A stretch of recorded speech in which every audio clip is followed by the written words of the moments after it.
Hi guys, Dave in Texas here, and what you're looking at is a beautiful, brand new, spanking new Gibson Studio push-pulls, the 490s, 492s, or whatever pickups, the normal ones that come with them. But look at this body on this thing. It's beautiful, and I don't know if that's rosewood or not, but whatever it is, it's pretty. I don't think you can see it's too good. My light's going out because of the weather we're having, the storming here at the shop. But this is absolutely a beautiful guitar. And we're going to do a setup on it today for the owner. What was your name again? My name is Blake. Blake. We're going to do a setup for Blake on his new Les Paul. Now, that's the best time to get these set up is when they're brand new. That way you don't get used to playing on bad habits. You know, like playing on trampolines. Or playing some of these fret buzzing like crazy. If you know what I'm talking about. One thing for sure, the pickups on this out of the factory are way too high. They're almost touching, you can't see this too well, they're almost touching on the, well, both E's. And like, what that does, it doesn't allow your full tone to come through like you'd want it to. So you're actually cutting your pickup potential by a third of what the rounded tones you can produce, especially in the neck pickup with that jazzy sound, jazzy tone. You lose a lot of that, and that's what you don't want to lose. Okay, we're just going to take the strings off real quick. And I'll cut away right about now so I'm not to bore you. Okay guys, I'm going to flip this thing around just a little bit. I've just got the strings off of it. Very gingerly, it's a better word for it. And we're going to turn it around so you can see this neck. Beautiful wood on it. I'm not sure if that's that baked stuff they talk about, but to me it does look a lot like rosewood. So it just may be. But you know what my thing is here in the shop, guys? It's always use what? Linseed oil. Linseed oil. Never ever lemon. It just ruins your guitar. I don't care what people say. Now, I've had one guy come in last week who'd used motor oil to oil his fretboard for years. And I tell you, it was soggy. The fretboard was actually soggy. I've never seen anything like it. I thought, what the heck has he done to this thing? It was a nice Gibson, you know, about $2,000. You'll see it later in one of my videos, but this guy absolutely made a mess of his guitar's fretboard. And I told him, well, the reason these frets are loose, guys, is because you've ruined the fretboard, and sooner or later you're going to have to replace that. And there's no sense trying to fix it because it's just ruined. You know, you should never use that on it. Alright, so we're going to put this on here, kind of gingerly, right?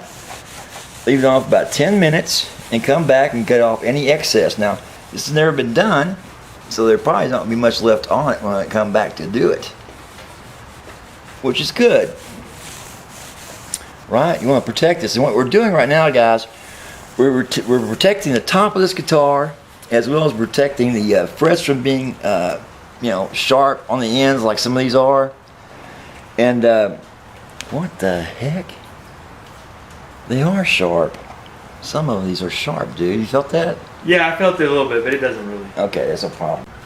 Okay, about 10 minutes has passed, and what we've done, what we're doing right now, we're taking off the excess, which you can see there's not a lot of it. Most of this actually has gone into the wood, which is good, because like I said, it keeps that neck from contracting and making those fret ends, you know, really sharp. Look at a little divot up here, dude. Yeah. You see that? Yeah. Okay.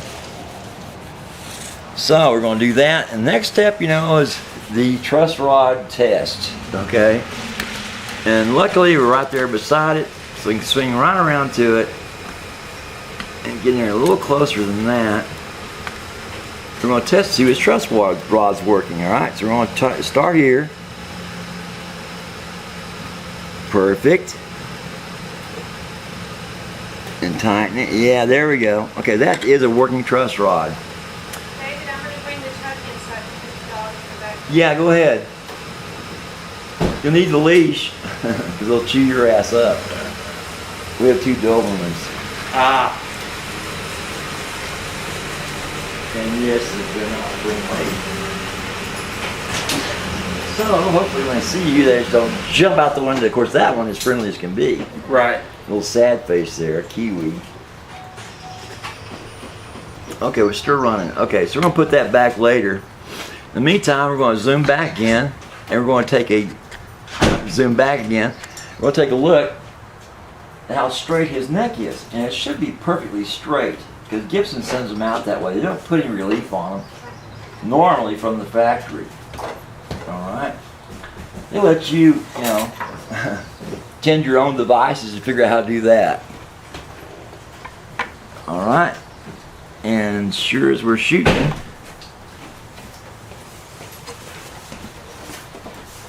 there's absolutely hardly, I would say there's no relief on this neck at all, period.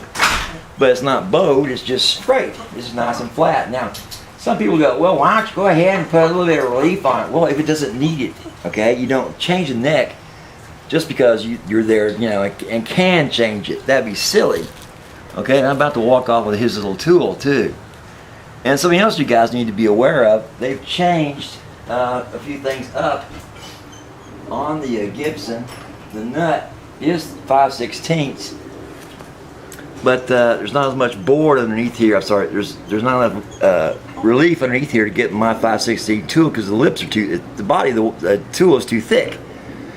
So he dodged the bullet there by him bringing his with him, thank goodness. And there it is. I'm going to give it back to him right now so he can put it back in his case and have that in case he ever needs it or he needs to bring it back to me.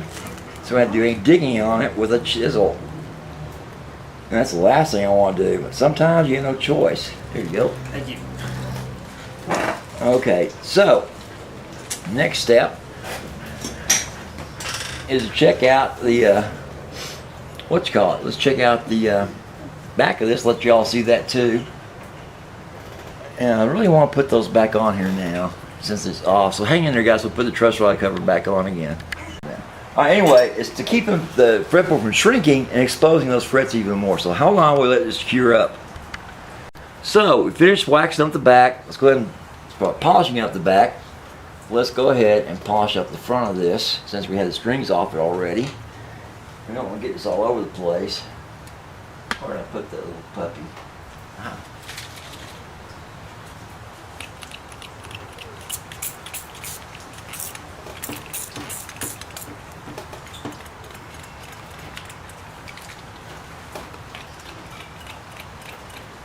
Well, what the heck's wrong with this thing?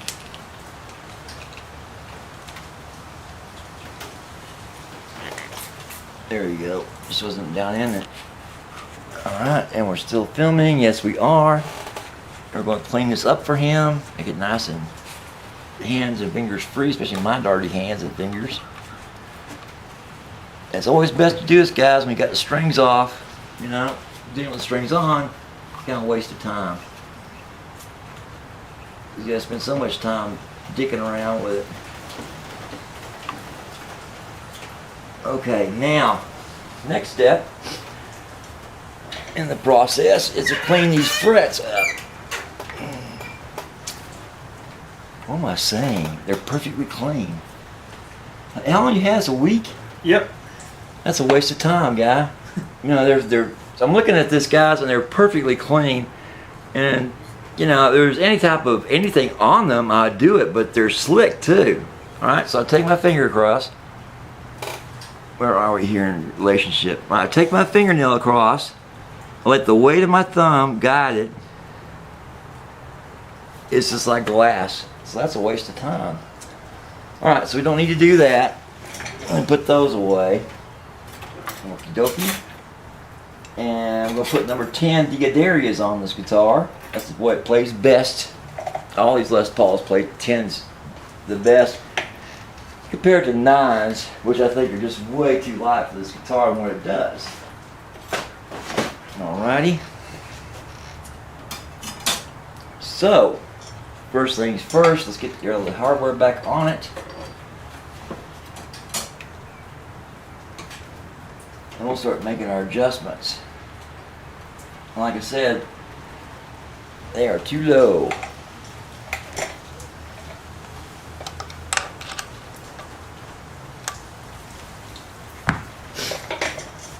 Alrighty, my cutter.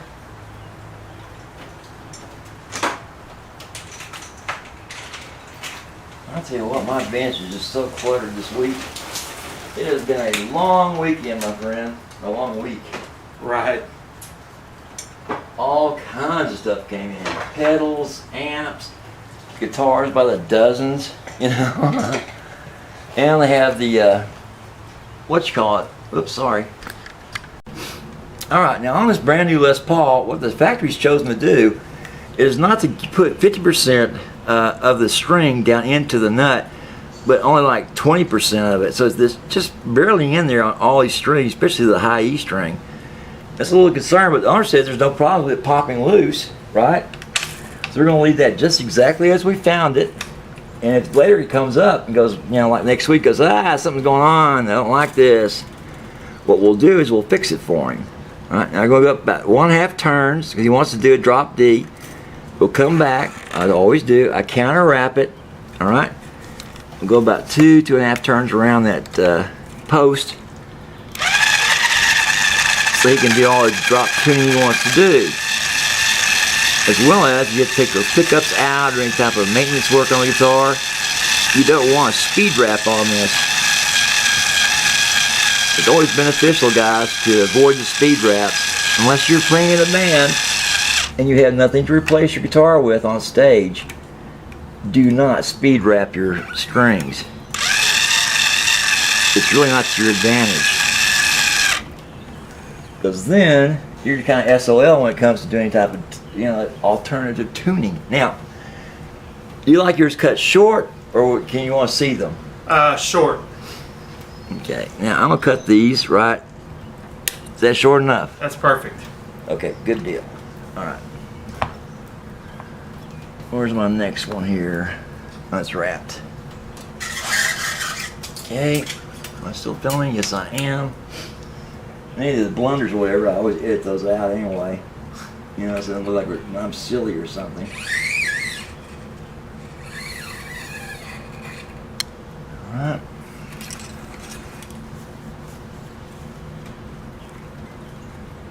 Oh, those are just perfect. There's not a loose thing on here. I tell you what, well, I've heard a lot of, you know, BSing about quality of Gibson. Right. But this, I tell you, is one of the best ones I've seen in a while, brand new out of the box. That's awesome to hear. You know? I mean, it's a Despite nice the nut guitar. being a little... Well, that's a choice type of thing, you know? Yeah. And it looks like on the A string, they may have gone a little deeper. But that's all, it's all in preference, you know what I'm saying? Right. And they went real thin on the saddle cuts on the wound strings, which is kind of different. And they're kind of sitting up there too. They're not really engaged into the saddle that much. But that's really kind of like, you know, this guy's a lead player. He wants this thing quick and fast. He wants to be able to bend it, you know. It's all in playing preference what you already told them when you ordered it.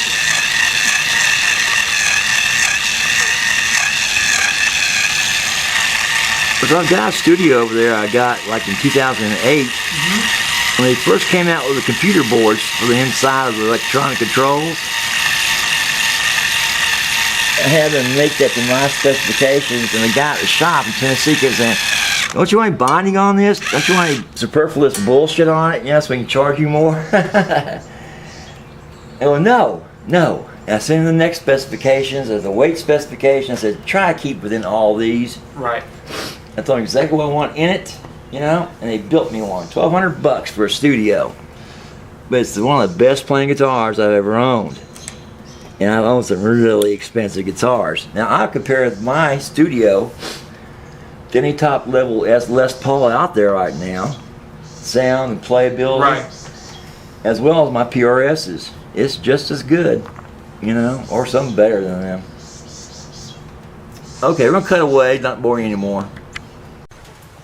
Okay, so we've got the strings back on it, looking pretty good, I think. We checked the tuners; those are all fine. No loose tuners there. I believe that's a Tusk nut on. Is it Tusk? Mm-hmm. Okay. Nothing can be done on that. It's not bone, so we don't put oil on Tusk. All right, it ruins it. Okay, so I feel like I skipped something, but it just doesn't need fret dressing. It's just not necessary. Alright, so what we do next is we get in here and get this little tool here, and we figure out what it's set up at. Alrighty. Wow, that's below 4. That's just too low. That's like a 2.5. That's 3. That's 3. That's 2. That's less than 2. That's less than 2. Okay. Now the question is, does it fret buzz?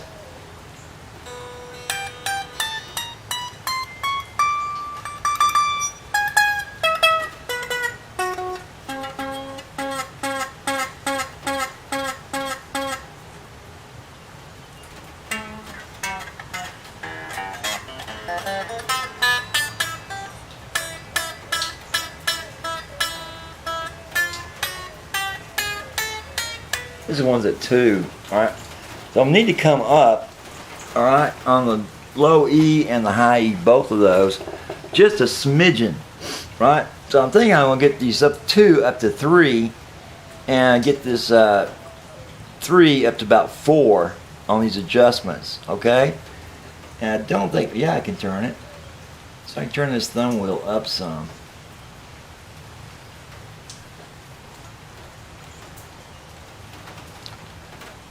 Alright, any more than that, I'm going to have to loosen these strings up. But he likes a fast action. Sorry guys, I got to put this in front of my old tired eyes. There's 4, baby. There's 4. There's 4. There's 3. There's... I think that's 3.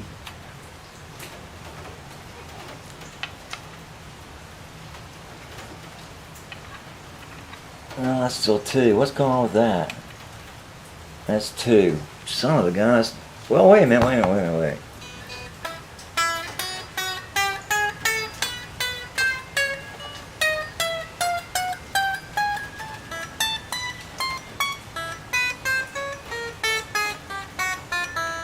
Well, that's a preference, you know what I'm saying? It's got a nice low action, the neck is straight, therefore he's getting away with these really low string settings, okay? But the main one was the low E string was way too low. And of course you can't adjust these like you would like on a radius because of the type of bridge that's got on there. Next step is to check the, check the pickup height. And I think we already know those are too high. Let's see. Yeah, that's too high. That's too high on that side too. That's too high. That's way too high. Alright. And by way too high, I don't mean like it's gigantic, you know. It's like a couple of 64s, you know, off. And that's not much when it comes to guitars. Alright. So we're going to lower these. Well, come on, baby. No, we're not going to lower these. Hold on a minute. Where's my little record tool? Am I done with that? Let me put it back, yeah. Sure did. Alright, so let's lower these. That's not a flathead, is it? I can't see this worth a damn. It's a flathead. Son of a gun. Okay, well, there's something new for Dave. The life of me, I didn't see those coming. Flathead screws.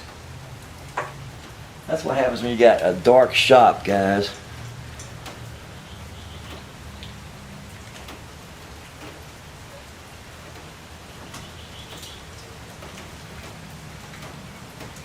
I don't think it's adjusting much.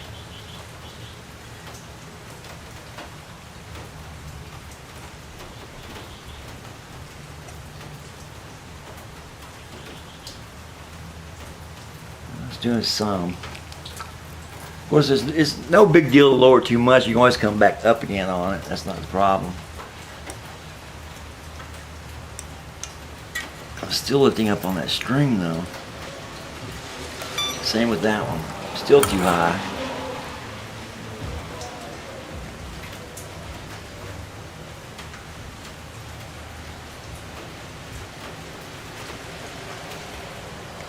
that lowering? I can't see very well. Yeah, it is.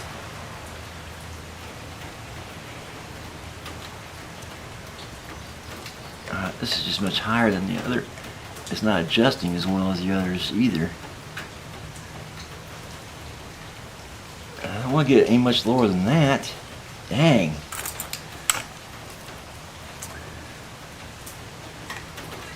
That's perfect there. I'm not going any lower than that anyway. That's just too much. I don't like the way this came out, dude. You know, I don't want to bend your. I don't want to bend your legs either. Right. They need to be bent. Right. Okay. But at least your, you know, your main active pickup poles are, you know, at the right height. Right. Oh, I don't like that. But I can't raise it up. See, I need to actually bend it so this actually goes down, this goes up, and then I raise it back up, you know? Right. But nah, brand new guitar, I'm not gonna do that, you know? No, I'm not. Especially before we play it. Wouldn't that be fun to break it before you play it? I wanna hear this thing play. Alright, we're gonna go down same amount on this one. Hopefully it stays level. That's just too tight. It's not going to give easy either on the other pickup. I would hope that it would, but it's just not going to do it, guys. And that means the little ears on it, you know, need to be bent. And this one's following the same suit. The active. Well, now here we go. This spring is actually working like it's supposed to work. Let me do this. Now, if I do it permanently, it means taking everything off I just done. Now I'm way too low. I gotta raise it back up.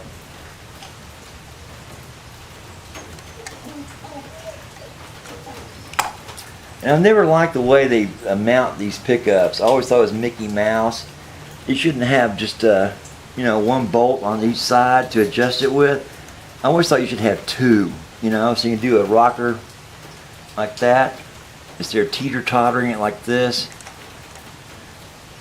But that would mean a lot more money, you know. If you think about that, go back through and change all that up. Woo! That's perfect right there. Now how about this one? Now it's still too high.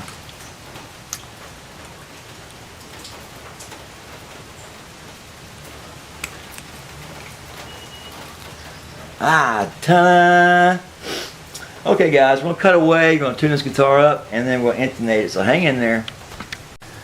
Hi guys, Dave and Tex here, and we just finished setting up his beautiful brand new custom Studio Les Paul. What do you think about the setup? It's great. Love it. Absolutely love it. All right, introduce Perfect. yourself. I'm Blake, little studio musician, just kind of going through the motions at home. So Cool. I had to come see Dave and have him get it set up professionally after I got it. So Cool. looks Now, great. if you're a studio musician, you want to be hired out? Because this is a good time to plug yourself. Give them your phone number. No, I'm good. I'm just playing at home. Okay, cool. Let's hear a little thing. Let's hear what it sounds like real quick on clean channels. Okay.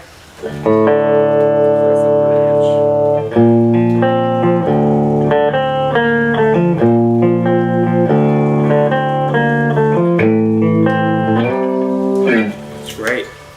What you put on both pickups? Yeah, let's hear it. Oh, damn, dude, yes. That is beautiful. Listen to that tone. Split them. Yeah, split them. Oh, man. That is a perfect jazz tone, my friend. Absolutely love it. Okay, Absolutely hold on a love second. Hold on a second. Let's hear something else real quick. So red. Okay, try that tone. Whoa. Go ahead, do it. Yeah, it'll work.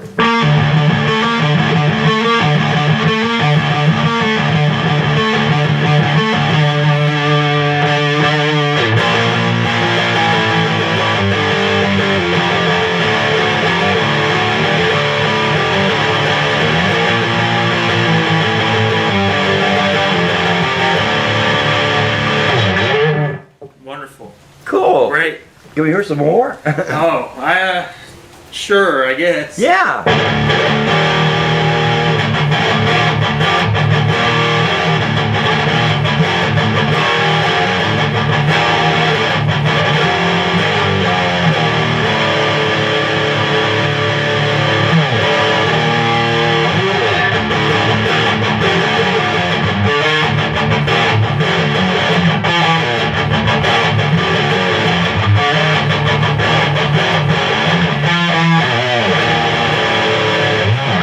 Wow. Nice. Wow. Sounds great. Sounds great. Dude, you got an excellent buy on that guitar. Show them your case real quick, too. So it came with this. Yeah, be careful with the guitar, yeah. So it came with that case right there. 1,200 bucks, guys. Eat your hearts out. It's a limited edition, I think, isn't it? Yes, sir. Oh. So you got some jealous people, dude. Okay, All right. so you introduced yourself, right? Yep. Okay. Anyway, Dave in Texas, bye. Say bye. Si, take care. Go see Dave.